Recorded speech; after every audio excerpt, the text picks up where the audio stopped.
Parce qu'on aurait pu parler d'art uniquement avec un but purement décoratif, purement esthétique. Je pense que si on est tous réunis ce soir, c'est que l'art nous parle. Mais le faire juste de ce point de vue-là, ça aurait été un peu réducteur, parce qu'il y a beaucoup d'autres choses à faire. Donc ce soir, je ne vais pas vous parler d'art dans ce but décoratif, je vais vous parler de vous et de ce que vos murs peuvent dire de vous.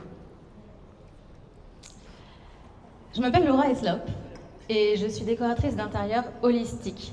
Je suis spécialisée en bien-être et j'ai une casquette en neuroarchitecture, c'est-à-dire les neurosciences appliquées dans nos intérieurs, et également en psychologie de l'habitat. Mais avant cela, j'ai passé 10 ans en entreprise en tant que commerciale, et donc j'ai connu la pression, le chiffre d'affaires à réaliser tous les mois, et paradoxalement, au bout d'un moment, ça m'a amené à une perte de sens totale et à faire un bore-out. Tout ça pour vous dire que dans cette période de reconstruction, j'ai compris quelque chose de vraiment essentiel, c'est que notre environnement joue un rôle clé dans notre bien-être.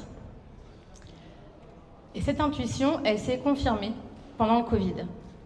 J'avais des collègues qui faisaient tout pour fuir leur intérieur. Ils sont mis à faire des courses tous les jours, ils sont mis à la course, etc. Et moi, j'étais juste bien chez moi, en fait. Et je me suis demandé pourquoi. Pourquoi est-ce que certains lieux nous épuisent alors que certains lieux nous réparent?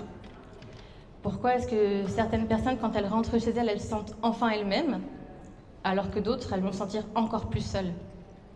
Et c'est cette question, en fait, qui a commencé à me tourner vers une reconversion, et c'est quelque chose que je vais vouloir aborder avec vous ce soir. Mais avant de vous parler de vous, je vais vous amener un petit peu en arrière. Je vais vous amener 67 000 ans en arrière, en fait, très exactement. Pourquoi? Parce que ce besoin qu'on a d'habiter notre intérieur, d'y apporter du sens, du beau, de la vie, c'est pas quelque chose de moderne. Ce n'est pas un besoin qui est propre à nous, notre génération. C'est quelque chose de beaucoup plus ancien que ça.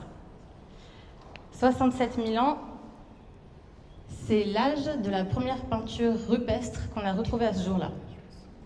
Des hommes, des femmes préhistoriques qui luttaient littéralement pour leur survie, qui devaient chasser pour se nourrir, qui devaient trouver des abris dans des grottes. Ces gens-là ont pris le temps de peindre dans leurs grottes les empreintes de leurs mains, des animaux, des scènes de chasse, leur quotidien en fait. Et on peut se demander pourquoi. Parce que finalement, c'était pas essentiel pour survivre, c'était pas essentiel pour chasser ou pour dormir, ou pour rester en vie. Et pourtant, ils l'ont fait. Partout, dans tous les continents, dans toutes les civilisations. Avant les villes, avant l'écriture, avant les lois. Donc l'art, finalement, précède tout. Et c'est pas un luxe, en fait, qu'ils se sont offerts une fois qu'ils étaient à l'abri. C'était quelque chose de vraiment profond, vraiment ancré en eux. C'est une manière de dire « j'habite ici, je marque mon passage ». C'est pour eux aussi une manière de célébrer des rituels, de marquer leur territoire. Et ce besoin de marquer son territoire, c'est un besoin qu'on a toujours nous. On a beau avoir évolué, être des hommes, des femmes modernes, on a besoin d'être dans le contrôle de son territoire. Donc ce qu'on choisit comme décoration, en fait, va nous accompagner dans cette notion de territoire. C'est chez moi, ici. Comment on fait par contre, du coup, pour nourrir ce besoin de territorialité? Comment la décoration peut nous aider? Comment l'art peut nous aider? Et concrètement, quel effet ça a sur notre cerveau? Là, la science, elle a des choses assez intéressantes à nous dire, assez précises. Les neurosciences ont étudié ce que le beau faisait à notre cerveau. Et ce que ça produit dans notre corps, ce n'est pas anodin. Je vais vous parler de Samir Zeki. Samir Zeki, c'est un neurobiologiste franco-britannique qui travaille à l'University College de Londres et qui a passé une grande partie de sa carrière à répondre à une question qu'on n'avait pas encore façonnée de cette manière-là. C'est que se passe-t-il dans notre cerveau quand on voit quelque chose de beau? Il a donc demandé à des personnes de toute origine et de toute culture de bien vouloir faire un essai avec lui. Il les a placés dans un scanner cérébral et il leur a montré de l'art, tout type d'art, aussi bien de la peinture, de la sculpture, de la musique même. Il est même allé jusqu'à des équations mathématiques. Et ça, nos profs au collège ou au lycée auraient adoré. Et il a regardé ce qui se passait dans leur cerveau. Et ce qu'il a trouvé quand même assez fascinant. Il y a dans notre cerveau une zone assez précise qui se situe là, vraiment au niveau du front, qui est le cortex, je vous dis pas de bêtises, orbitofrontal. Et c'est une zone qui s'active dès qu'on voit quelque chose de beau. Et ce qui est encore plus remarquable, c'est que plus l'expérience elle était intensifiée, plus l'activité cérébrale elle était importante. Donc en fait, la beauté, elle est presque mesurable et proportionnelle, finalement. Ça déclenche l'hormone du plaisir, la dopamine. C'est le système de récompense. Donc quand on écoute une musique qui nous plaise, que l'on mange quelque chose qui nous fait plaisir, que l'on tombe amoureux, c'est toujours cette dopamine qui est déclenchée. Les taux équilibrés de dopamine sont essentiels pour un bon fonctionnement neurologique, donc pour notre santé mentale. Et toujours sur ce sujet de santé mentale, j'aimerais bien vous parler de l'état de flow. L'état de flow, c'est un état particulier qu'on atteint dans des périodes de concentration totale, quand on arrive sur des plaisirs intenses où on oublie le temps qui passe et on se focalise uniquement sur le moment présent. Donc l'art nous permet de couper de toutes nos pensées anxieuses. Et imaginez avoir une œuvre d'art sous vos yeux tous les soirs, constamment. C'est pas juste un musée où vous allez avoir en fait une œuvre d'art ponctuellement quand vous allez y aller. Non, ça va vraiment être quelque chose en continu. Donc l'art, ce n'est pas juste décoratif, c'est un soin, c'est une manière de prendre soin de soi. Maintenant qu'on a parlé de la partie du cerveau, on va parler côté plutôt psychologie. Et je vais vous parler de la psychologie de l'habitat. Qu'est-ce que c'est la psychologie de l'habitat? Ça part d'une idée fondamentale. Notre intérieur influence notre intérieur. Et ça fonctionne dans les deux sens. Autrement dit, le premier sens, c'est ce qu'on appelle la projection. Tout ce que vous mettez chez vous, que ce soit les meubles avec une disposition particulière, que ce soit les couleurs que vous choisissez, que ce soit les objets que vous gardez, que ce soit les affiches, les posters, les œuvres que vous mettez au mur, tout ça dit quelque chose de vous. Vous projetez vos croyances, vous projetez votre personnalité, vous projetez votre énergie dans votre intérieur. Et donc en fait, votre intérieur parle pour vous. Vous n'avez pas besoin de vous taire quand vous pensez ne rien dire grâce à votre maison. Votre maison, elle parle pour vous. Dans le deuxième sens, c'est ce qu'on appelle l'introjection. C'est-à-dire que vous avez influencé votre espace, et maintenant ça va être l'inverse. C'est votre environnement qui va venir agir sur vous et vous influencer. De la même manière, tout ce que vous avez mis chez vous, les formes, les couleurs, les objets, les symboliques, vont vous impacter. Donc ce n'est pas juste décoratif, ce n'est pas passif. Il y a des éléments qui vont potentiellement amplifier certaines émotions, qui peuvent renforcer certaines croyances, ou qui malheureusement peuvent cristalliser certains blocages. Et je vous donnerai quelques exemples juste après. Un espace sombre, un espace figé qui reste coincé dans le passé, finalement, vous le voyez bien assez instinctivement, c'est quelque chose qui ne vous maintiendra pas dans un état émotionnel qu'un espace qui est ouvert, qui est décoré, qui est vivant, qui est habité en fait. Vous le sentez comme ça déjà. Et ça, cet effet-là, je l'ai observé des dizaines de fois chez mes clients. Des gens qui avaient des blocages dans leur vie, dans certains domaines de leur vie, mais qui ne savaient pas pourquoi, ni comment passer outre, et qui ont vécu des changements juste, finalement, en changeant leur intérieur. Votre intérieur, c'est soit une ressource, soit un frein. Il n'est jamais neutre. Mais alors, finalement, qu'est-ce qu'on choisit exactement? Et qu'est-ce que ces choix disent de nous? Alors, quand j'entre chez quelqu'un, toujours avec le plus de bienveillance possible et sans aucun jugement, mais la première chose que je regarde, c'est les murs. Qu'est-ce qu'il y a sur les murs? Parfois, il n'y a rien du tout. Mais même là, c'est révélateur. Et ce que j'aime bien dire, j'aime bien regarder, c'est ce qu'on accroche. Qu'est-ce qu'on met chez nous? Parce que c'est souvent beaucoup plus honnête, en fait, que ce qu'on dit de nous-mêmes. Alors, avant de vous présenter ces exemples, quand même, je voudrais vous préciser quelque chose d'assez important pour moi. C'est que dans cette explication symbolique, il n'y a pas de vérité universelle. Donc chaque explication, elle est propre à chacun, à la personne, au contexte et à l'énergie dans laquelle elle était quand elle a mis cet objet chez elle. Donc je vais vous montrer 3 exemples. Le premier exemple, c'est une de mes clientes qui avait ça dans son salon. Donc, si jamais vous ne le voyez pas très bien, c'est une photo en noir et blanc qui représente une chaise de jardin qui est dans un jardin lui-même à l'abandon. Donc pour le contexte, cette cliente, elle était célibataire par choix suite à plusieurs déceptions amoureuses et trahisons amoureuses, donc elle avait décidé qu'elle resterait seule. Et elle a acheté ce tableau, cette photo, dans ce contexte-là. Quand j'analyse ça, en fait, qu'est-ce que je vois? Je vois une chaise. Typiquement, une chaise, c'est fait pour être occupée. Ce vide représente une absence. Et ici, dans un jardin qui est laissé à l'abandon, c'est pas une absence qui est ponctuelle. C'est pas une absence qui dure juste quelques heures. C'est une absence qui a été prolongée. Et en plus, une photo en noir et blanc, c'est-à-dire qu'on est figé dans le temps, à une époque révolue.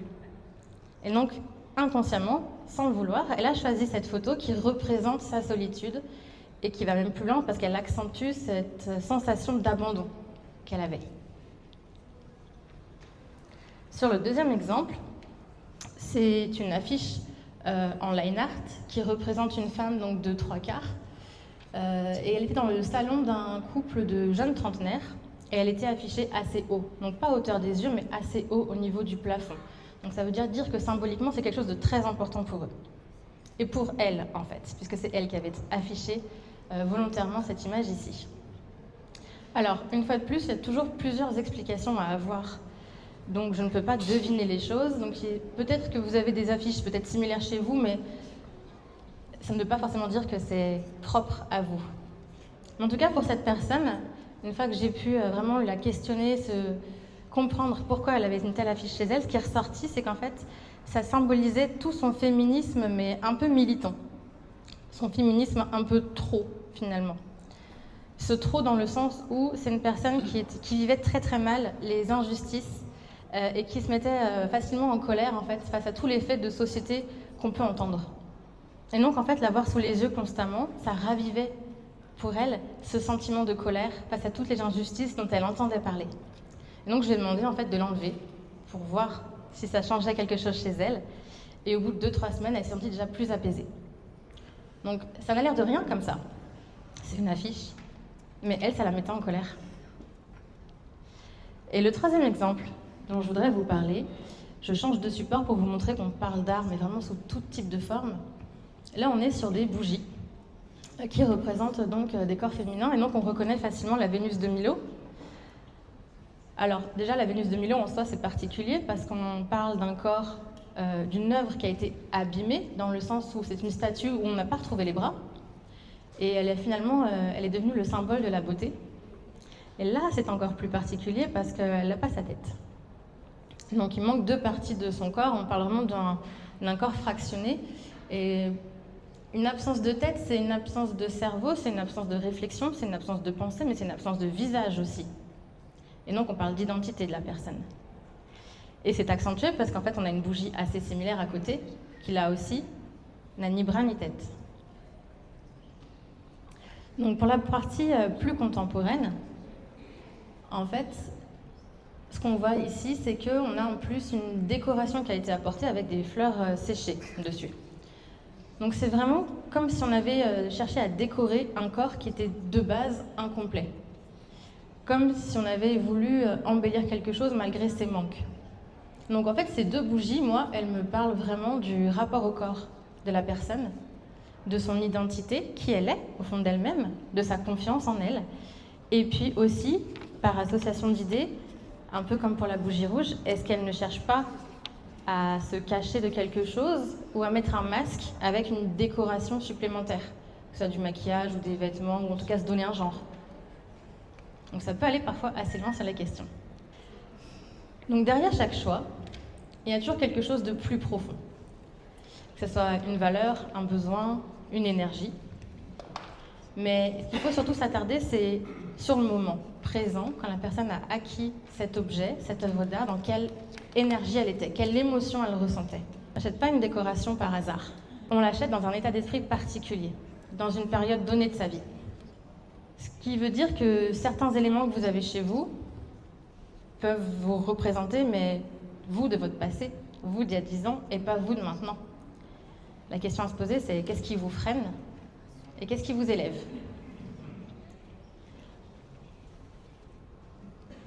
L'art qu'on choisit ne dit pas seulement ce qu'on aime ou ce qu'on trouve beau. Il dit qui on est ou qui on a été. Ce qui m'amène à la question la plus importante pour moi ce soir, c'est qu'est-ce que vous voulez nourrir en vous et chez vous?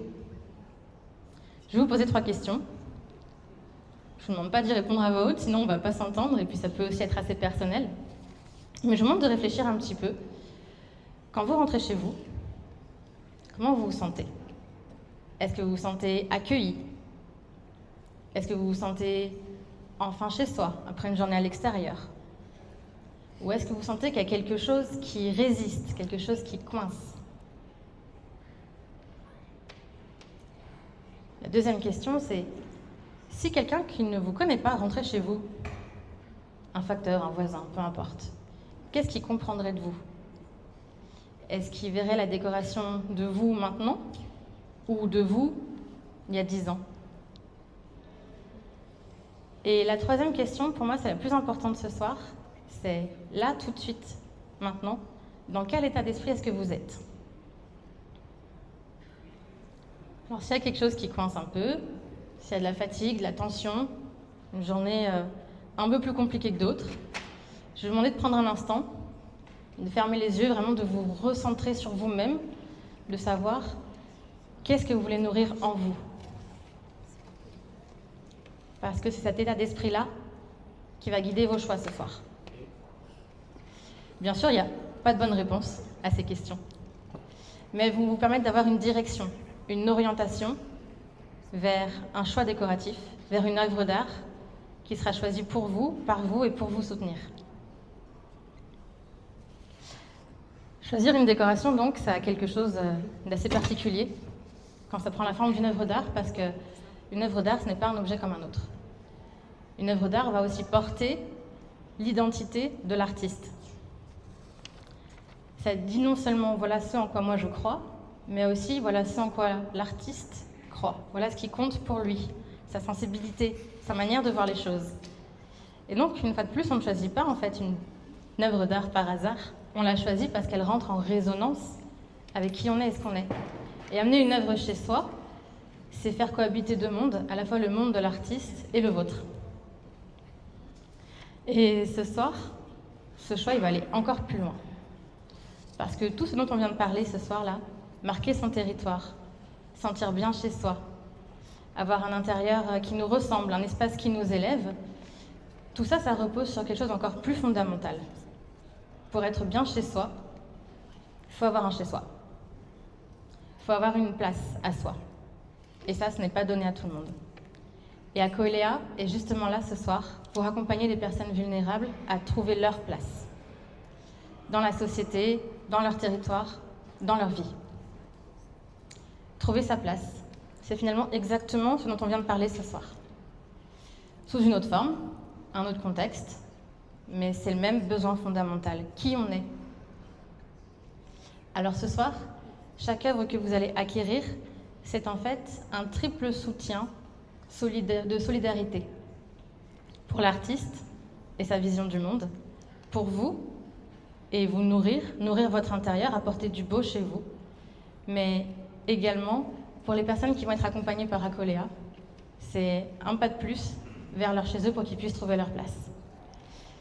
Je souhaite vraiment que ce soir, la beauté, elle puisse entrer chez vous et que grâce à vous tous, elle puisse aller encore plus loin. Merci.